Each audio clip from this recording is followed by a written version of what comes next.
Hola a todos y bienvenidos un día más aquí a Cantabria de Cerca. Continuamos en este programa repasando la actualidad de nuestra comunidad autónoma. Ya lo están viendo, están pasando los diferentes grupos parlamentarios por el plato de Popular Televisión y hoy tenemos con nosotros al Partido Regionalista, su portavoz parlamentario Pedro Hernando. Bienvenido aquí, bienvenido a Popular Televisión.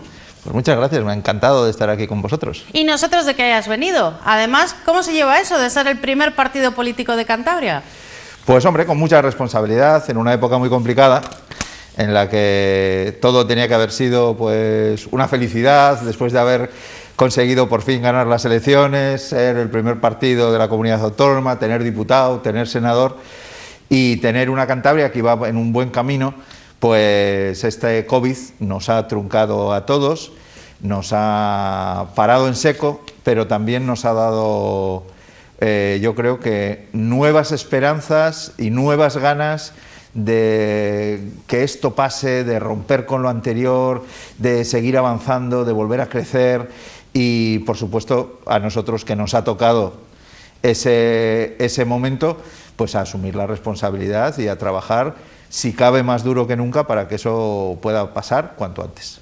Estamos deseándolo ya, ver esa luz al final del túnel, ya lo tenemos más cerca cada vez, pero bueno, todavía nos faltan unos meses aún que seguimos ahí con esa campaña de vacunación. Hombre, yo creo que la gente lo está empezando a palpar de manera real. Estoy convencido que en el momento que la vacunación, que en estos días estamos camino de que el 60% de la población de Cantabria en edad de vacunar esté vacunada.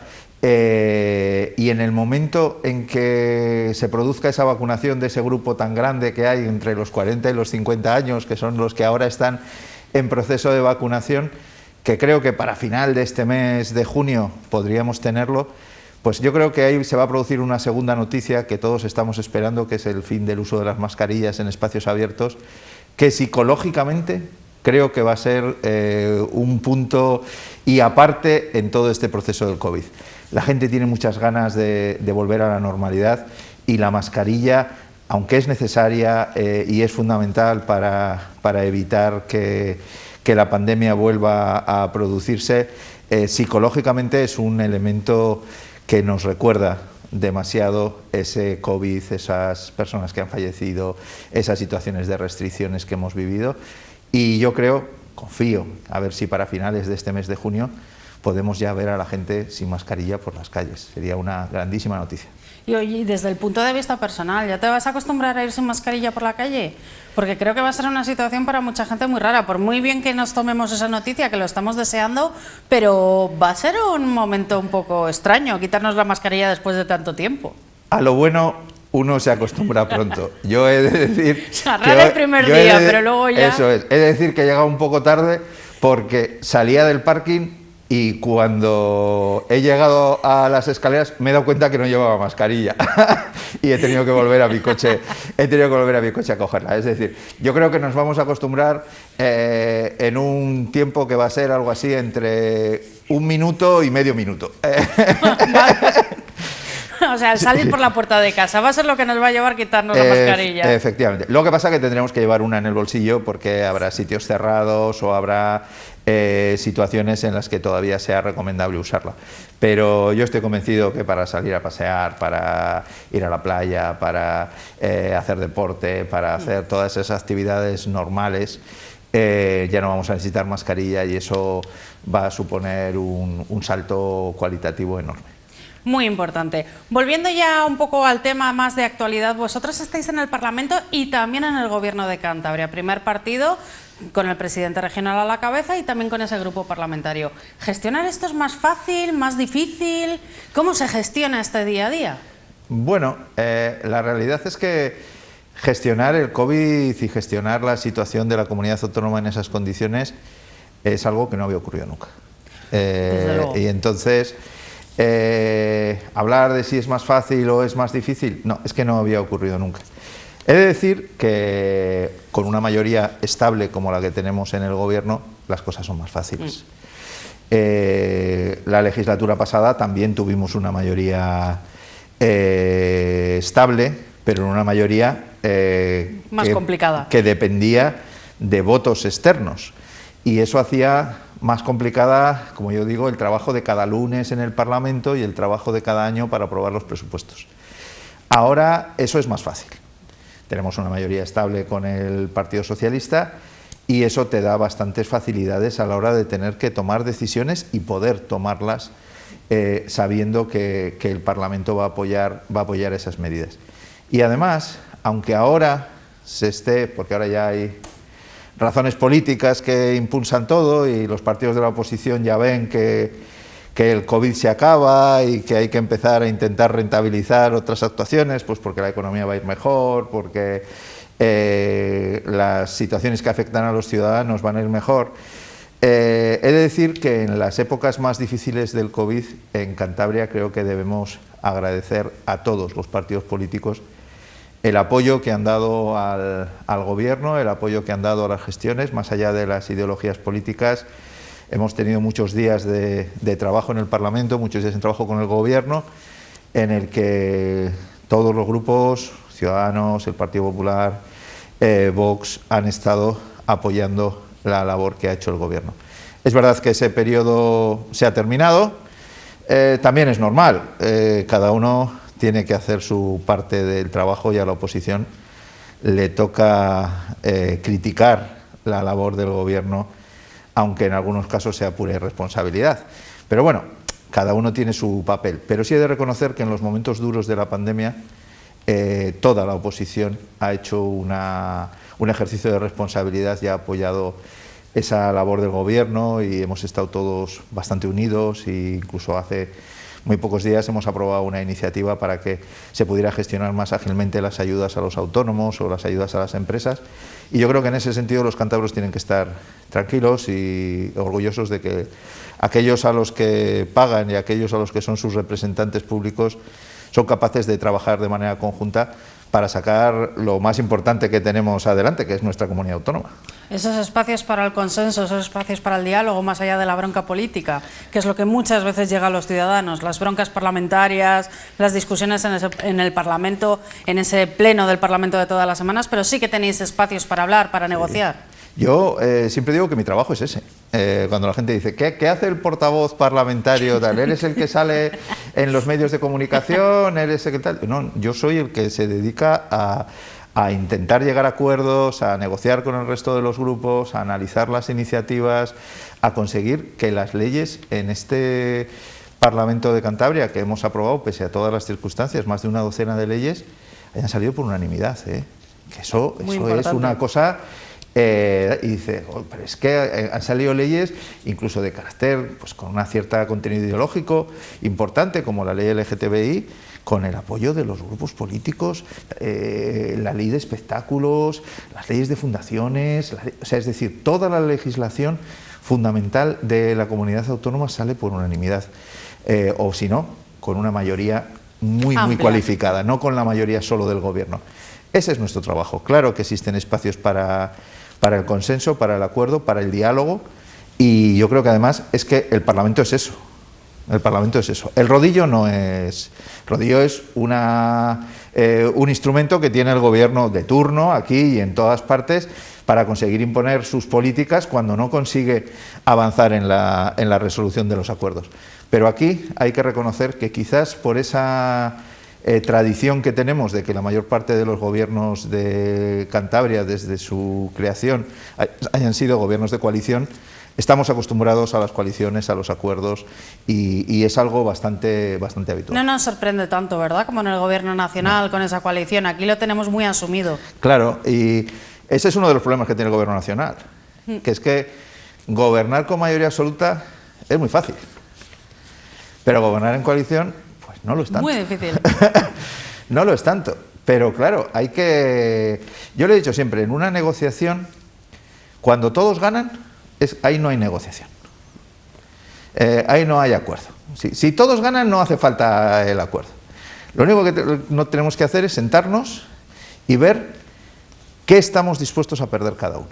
Porque en una negociación todos tienen que perder algo. Si no asumes que en una negociación vas a perder algo, no te sientes a negociar. Y eso es lo que yo creo que está adoleciendo el Gobierno de la Nación, un poco en su relación con el resto de las grandes fuerzas políticas, que es con las que yo creo que tendría que llegar a acuerdos de Estado, de que los españoles echamos en falta. Luego tenemos el otro extremo. La verdad que son casos excepcionales, pero sí que hemos visto en el Parlamento algunas veces que los socios de gobierno votan cosas diferentes. El último debate, por ejemplo, que me acuerdo, el del lobo, cuando se pedía recurrir ante el Ministerio esa decisión de incluir al lobo en el LESPRE. No sé cómo se vive esta situación, si la asumís con normalidad o no os gusta tanto. No, yo creo que sí. Yo creo que nosotros tenemos un acuerdo de gobierno que es muy razonable, que está funcionando muy bien para los intereses de Cantabria, pero que parte de que somos dos fuerzas políticas que tenemos en muchos puntos planteamientos distintos. No hay que remontarse al LESPRE y al lobo. Esta misma semana, en materia de los indultos, el Partido Regionalista se ha posicionado de una manera clara contra los indultos que pretende darse por parte del Gobierno central a los independentistas catalanes, condenados por los delitos de sedición, y el Partido Socialista ha votado en contra de esa iniciativa. Pero nosotros lo tenemos muy claro. En las cuestiones nacionales, cada partido tiene absoluta libertad de criterio. ¿Intentamos llegar a acuerdos? Sí. ¿Intentamos negociar? Sí. Pero hay situaciones en las que cada uno debe defender lo suyo. Y nosotros tenemos muy claro qué es lo nuestro: Cantabria. Cantabria. No tenemos ningún género de dudas. Si algo perjudica en Madrid, en el Congreso de los Diputados, en el Senado, a Cantabria, los votos de los regionalistas van a estar siempre en contra. Y si algo le beneficia, los votos van a estar siempre a favor. Si la gente siguiera las votaciones en el Congreso y en el Senado, tanto de nuestro diputado José María Mazón como de nuestro senador autonómico, verían que hay muchísimas veces que votamos con el Partido Popular, con el Partido Nacionalista Vasco, con los catalanes, siempre que sean cuestiones que beneficien directamente a Cantabria. Y que el PSOE vota radicalmente distinto de cómo votamos nosotros. Eso no quiere decir que aquí la coalición funcione razonablemente bien, que las políticas se lleven adelante, que los acuerdos se hayan respetado, y yo creo que vamos viendo poco a poco, además, como el famoso papeluco se va a ir cumpliendo, se va de hecho cumpliendo, y espero que en septiembre veamos ya las obras del AVE comenzadas, y lo cual va a ser también una buena noticia para todos. Lo veremos, de verdad, lo veremos, esas obras del AVE, porque ya lo intentamos y ha costado muchísimo que se pongan en marcha, que por lo menos se apruebe ese inicio de obras. Pues hombre, a mí me gustaría mucho que esas obras estuvieran en marcha ya este verano, esperamos que sea así, y esperemos que en septiembre pues nos podamos ir a Monzón otra vez, pero ya con las obras empezadas. Sí, a visitar las obras, a ver cómo se están desarrollando. A visitar las obras, ¿no? Ese sería un poco el objetivo de una obra que tiene mucho de ilusión, que tiene mucho también de futuro para Cantabria, porque lo estamos viendo ahora con todas estas iniciativas de los peajes en las autovías y de cómo el tren es el futuro del transporte, y en eso todavía Cantabria o el Estado tiene una deuda con Cantabria muy importante. Bueno, comentabas, tenemos del Partido Regionalista un diputado y un senador. ¿Es una ventaja estar en el Partido Regionalista en el Congreso y en el Senado sin tener un partido al que te debas detrás, o por el contrario es un inconveniente? Porque además, siendo un número tan pequeño, pues a veces es difícil incidir y sacar cosas y negociar con Pedro Sánchez. ¿Cómo lo estáis viviendo vosotros? Hombre, es una experiencia distinta, importante, fundamental. Fundamental. Y yo creo que además los cántabros se están dando cuenta de que si en vez de uno tuviéramos tres, aquello podía ser determinante para Cantabria. No te digo nada si tuviéramos los 5 que se eligen, eso ya como tiene el PNV. Es decir, la presencia en Madrid, volvemos nuevamente al mundo de las mayorías. Cuando alguien tiene mayoría absoluta, un diputado del Partido Regionalista en Madrid solo, pues tendría poca influencia. Cuando cada lunes hace falta conseguir las mayorías y los reajustes para conseguir sacar adelante o no determinadas iniciativas, pues el voto del Partido Regionalista empieza a ser determinante. Cuando los votos para aprobar un presupuesto que necesita, o una determinada norma que necesita 176 votos, el margen está entre 178 y 175 o 174, pues ese voto es muy importante y es determinante. Entonces yo creo que la gente se está dando cuenta de que efectivamente tener ahí un diputado con voz propia, que representa los intereses de Cantabria, que solo habla de Cantabria, que cuando hubo que apostar porque Pedro Sánchez tenía que gobernar porque era la única alternativa, le dio su voto, el único que le votó, pero cuando tras otras elecciones Pedro Sánchez no nos convenció porque sus socios no eran de fiar desde el punto de vista constitucional, pues fuimos los primeros en decir que no le íbamos a votar y no le votamos. Eso no quiere decir que no hayamos seguido y hayamos, por ejemplo, aprobado los presupuestos porque eran buenos para Cantabria, porque traían las inversiones, porque reconocían una cosa que eso sí vamos a ver en los próximos días, que va a ser 44 millones de euros de Valdecilla, que por fin aparecen en los presupuestos y se van a pagar. 22 millones de euros. No, 44 millones son los que van a venir de Valdecilla, más otros 22 millones que nos van a llegar, que también teníamos reconocidos. Claro, cuando estamos hablando de millones de euros, cuando estamos hablando de inversiones, cuando estamos hablando de las obras de la carretera del desfiladero La Armida, que también estaban en el papeluco, que también es de las que hemos exigido de manera directa, pero también obras, y se va a anunciar dentro de muy poco la llegada de nuevas máquinas y nuevos vagones para todas las cercanías de Cantabria, que son muy importantes, que hay mucha gente que las usa y que son un medio de transporte que es muy necesario en todo el arco de la Bahía y Torrelavega y Cabezón. Pues todo eso son cosas que se han conseguido porque tenemos un diputado en Madrid, porque la realidad está en que el resto de los diputados y senadores, pues la gente no sabe quién son. ¿Por qué? Pues porque al final los diputados de los grandes partidos se diluyen en los grandes partidos.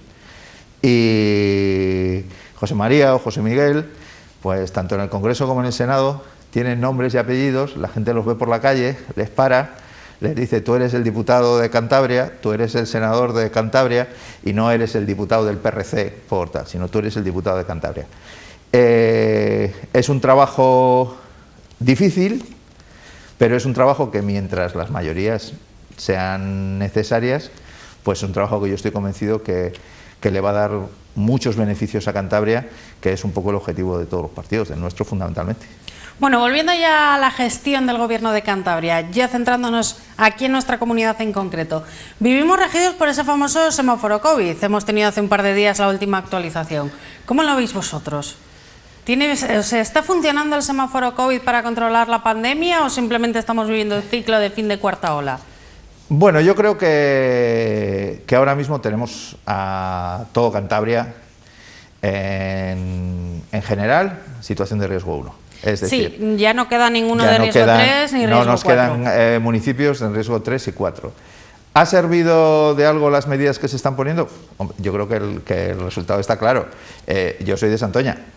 Hemos tenido el pueblo en riesgo muy alto.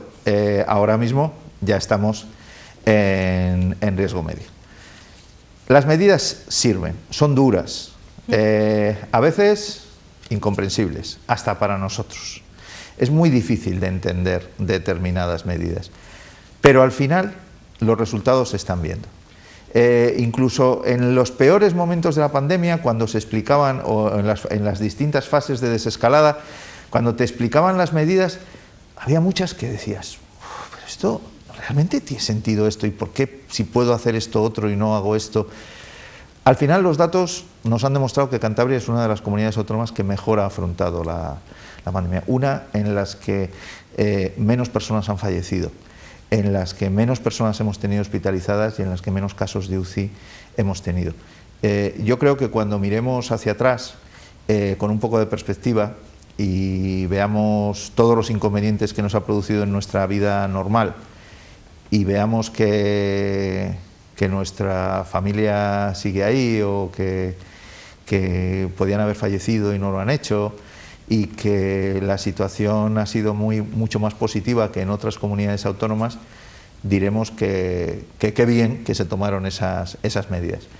Semáforo COVID, yo estoy convencido que en el momento que la vacunación se amplíe un poco más a ese rango de edad que yo decía, que tengan la primera vacuna la gente de 40 años, y si siguen las condiciones actuales de Cantabria en nivel 1 en general y en nivel bajo en todos los municipios mayoritariamente, creo que el semáforo COVID como tal va a ir desapareciendo y vamos a ir a una generalización de lo que existe ahora mismo en 94 municipios de Cantabria, que es la generalización del nivel 1 previo a la normalidad normal. Previo a la normalidad, que supondrá pues que ya nos podremos quitar la mascarilla. Es cierto que durante meses vamos a seguir con limitaciones pues de grandes aforos, de grandes concentraciones multitudinarias, etcétera, etcétera. Pero claro, estamos hablando de aforos de 1.000 personas que ya permite la normativa sanitaria. Entonces, bueno, pues yo creo que poco a poco vamos a ir viendo. El semáforo ha tenido su utilidad en este periodo de desescalada final, pero yo también creo que las autoridades sanitarias, según vayan viendo que todos están en la misma situación, únicamente pues se va a mantener a efectos de controlar, eso sí, que no se produzcan situaciones en las que se produzca un descontrol de la transmisión y pueda perjudicarnos a todos, que eso es lo que no queremos. Hablaban de medidas a veces incomprensibles. Creo que uno de los casos que estamos viviendo es el de la hostelería, porque en las últimas 2 semanas esto está siendo un cambio de criterio prácticamente diario, no solamente el Gobierno de Cantabria, sino también el Gobierno nacional. Todo hay que decirlo, que estamos viendo cambios de regulación. No sé cómo estáis viendo vosotros esta situación. Hombre, vamos a ver, es verdad que toda la normativa que varía en exceso genera dudas en los administrados, genera dudas en los propios propietarios de los locales. La realidad es que yo creo que es más una cuestión de información en los medios que de realidad en los locales. ¿De sobreinformación? Sí, me da esa sensación porque yo los locales que conozco y por los que paso a diario y con los que trabajo, el hecho de que el cierre fuera en un momento a las 12 y en otro a la 1 y tal, no los afectó muy directamente, pero sí tenía su lógica, porque dices, claro, si vas a cerrar a las 10, pues no puede haber cenas, eso sí puede tener su lógica, pero a partir de determinada hora, el tema que se está planteando de los aforos, bueno, pues tenemos que ser sinceros, ¿cuántos de nosotros creemos que los aforos se están incumpliendo no solo en la hostelería, sino en todas las situaciones que vivimos? ¿O alguno hemos visto alguna vez a un vigilante o un controlador de aforos en un acto público, en un centro deportivo, en una cafetería, en una terraza, en un concierto? Pues bueno, yo creo que hemos sido muy responsables. Creo que debemos reconocer, igual que digo esta cuestión, creo que tenemos que reconocer que los ciudadanos hemos sido muy responsables, hemos aceptado muy bien las normas, las hemos cumplido, cosa que además a los españoles siempre se nos achaca esa actitud un poco irresponsable. Yo creo que por contra, durante esta crisis hemos demostrado justo lo contrario, y en ese sentido creo que todas estas medidas que se están tomando no son buenas porque generan esa situación de no saber si hoy puedo salir a la 1, si puedo salir a las 2, si puedo... Creo que ahí hay un error en el planteamiento del Gobierno de la Nación, que tenía que haber marcado unas directrices más claras, pero unas directrices pactadas con las comunidades autónomas, que son las que tienen la competencia. Creo que se ha demostrado que la cogobernanza, que es algo absolutamente necesario para el futuro de España, ha fallado, y que tenemos que aprender a cogobernar. Y era lo mismo que las negociaciones. Cogobernar no es yo digo esto y tú lo cumples. Lo aplicáis. Cogobernar es nos sentamos, discutimos Quizás no lleguemos a estar todos de acuerdo, pero sí el 90%, el 80%, y entonces aplicamos los criterios.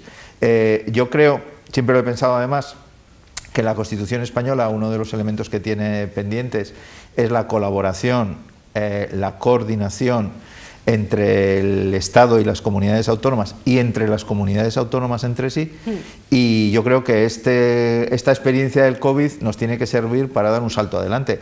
Cantabria ya lo está haciendo con comunidades del entorno. El hecho de la firma de los convenios con el País Vasco, con Castilla y León, para el uso sanitario de, por ejemplo, el Hospital Tres Mares de Reynosa, por parte del norte de Palencia y Burgos, pues parece razonable. Es decir, no tiene ningún sentido que un ciudadano de Aguilar tenga que desplazarse a Palencia cuando tiene a 10 minutos el Hospital de Reynosa. Ocurre lo mismo en el caso del Valle Villaverde. ¿Qué sentido tiene que una persona que vive en el Valle Villaverde y tiene Bilbao cerca tenga que venir a Santander, donde tiene más de una hora de viaje, para ser atendido? Pues yo creo que ahí estamos avanzando. Nosotros hemos dado muestras de que somos capaces de llegar a esos acuerdos, y me parece que el Gobierno de la Nación, es verdad que son muchísimas cosas nuevas y que vive momentos, pero creo que en el tema de la cogobernanza tenemos muchos deberes por hacer, y deberes que no podemos dejar mucho tiempo, porque cogobernar en el Estado autonómico es el futuro. Sencillo, sí. Y ya para terminar, una última pregunta muy brevemente, que nos quedamos sin tiempo. La famosa comida de Miguel Ángel Revilla. Todos los grupos han opinado, todos han dicho lo que tenían que decir aquí en el Parlamento, en los medios de comunicación. ¿Vosotros dais por amortizada ya esta polémica? ¿Ya ha dado el presidente todas las explicaciones que tenía que dar? Por supuestísimo, yo la di por amortizada en cuanto pasó ese fin de semana y el presidente explicó lo que había ocurrido, y además es que se ofreció a dar las explicaciones en el Parlamento el lunes siguiente. Los grupos políticos consideraron que no era razonable que las diera y que explicara lo que verdaderamente preocupaba, que era que terminaba el estado de alarma y en qué situación íbamos a quedar. Y bueno, pues un mes después, el lunes pasado, pues volvió nuevamente al Parlamento a decir exactamente lo mismo que había dicho el primer día. Nosotros creemos que eso es una anécdota, que ahora mismo lo que a la gente le preocupa es cuándo le van a vacunar, qué vacuna le van a poner, cuándo le van a quitar la mascarilla, y a ver si esos 30% de subida de los empleos que anuncia Randstad en Cantabria durante este verano se va a convertir en realidad, y nos encontramos, como así esperamos, a la cabeza del descenso del paro en España, a la cabeza del crecimiento económico en España, y tenemos un verano bueno en lo económico, bueno en lo turístico y sobre todo bueno en lo sanitario. Sí, ya lo ha dicho el Gobierno, esperan ser la Alemania de España.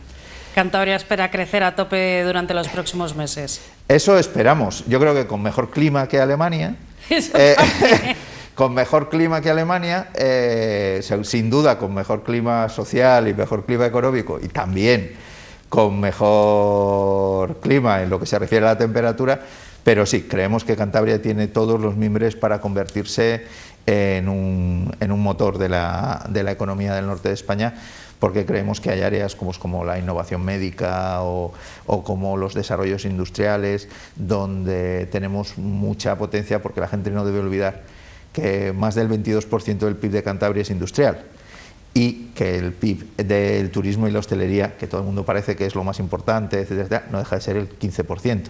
Es decir, que somos una región eminentemente industrial, que va a seguir apostando por la industria y que va a tener su apoyo y su desarrollo en ese turismo al que nos vamos a lanzar este verano, para convencerles de que Cantabria es un destino seguro, precioso, y donde además todo el que viene es bienvenido y repite. Pues muchas gracias, Pedro Hernando, por haber estado con nosotros. Esperamos tenerte en otra ocasión, pero en este caso para hablar de temas ajenos al coronavirus. Tenemos ya ganas de tratar nuevos temas y de despedirnos de la pandemia, por fin. Yo espero que sea así, y aquí me tendréis, y encantado. Pues muchas gracias, y como siempre les decimos, muchas gracias a ustedes que nos están viendo cómodamente desde sus casas. Recuerden, volvemos el próximo martes, de nuevo a partir de las 10 de la noche aquí en Popular Televisión, para seguir hablando de la actualidad y para seguir conociendo nuestra comunidad. Nos vemos entonces.